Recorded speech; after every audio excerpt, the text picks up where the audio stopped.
J'ai commencé mon activité de journaliste et d'écrivain au Liban, à Beyrouth. Et à Beyrouth, j'écoutais aussi bien Elvis Presley que Kulthum.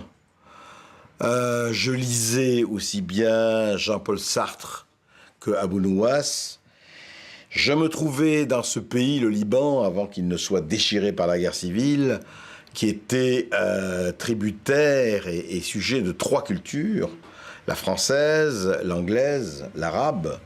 Et effectivement, je connais ces 3 langues que je pratique plus ou moins fréquemment. Mais ce que ça m'a donné, c'est plusieurs choses.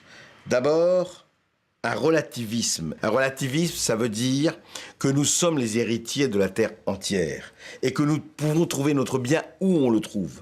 Je veux dire que je me trouve aussi bien, moi, bluesman de Mississippi, quand je suis en train d'écouter un blues, je ne suis ni black, ni j'ai vécu en Afrique, ni mes parents n'ont été envoyés comme esclaves aux États-Unis. Et pourtant, je me retrouve dans le blues. Bien.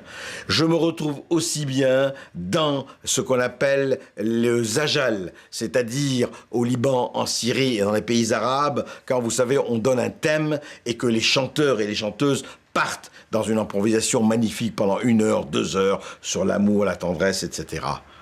Et je me retrouve aussi bien chez Montaigne, chez Voltaire, chez les critiques, parce qu'il ne faut jamais oublier la pensée critique.